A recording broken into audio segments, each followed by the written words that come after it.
Hi guys, in this video we're going to talk about headguards.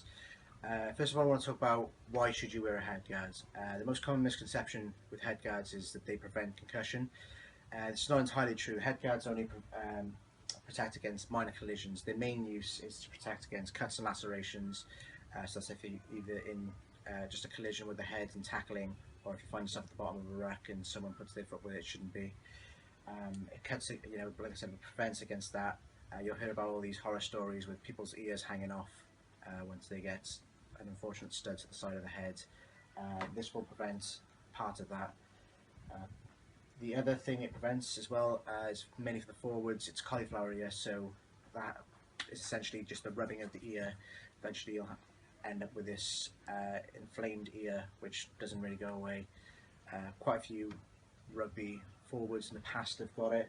I'm sure you've seen it before, but a headguard would prevent that. The next thing I'm going to talk about then is the fitting of a headguard.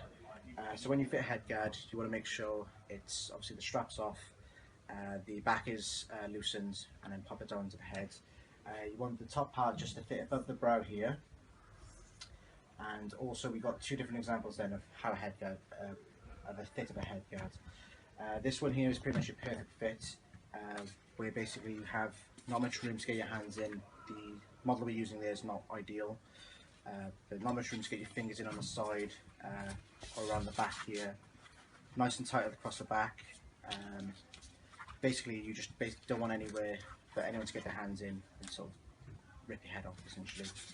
As you can see on this model here, it's a lot easier. This size bigger, you can get your hands in quite deep in there and across the sides, and it's quite tight across the back as well, so you know then that's a bit too big, you should go for a size below. One problem area with headguards in particular is the top section, where you can get your fingers into here. This is a common gap area with headguards, but we do have some headguards which solve that problem. We have this one in particular. You see there's not much of a hole, so not much room for anyone to get their hands in. Or even the Puma V-Constructs, we've actually got a mesh panel on the top there, so that prevents people getting their hands in. We sell loads of different types of headguards in Rugby Heaven. The Canterbury ventilators obviously being the most popular.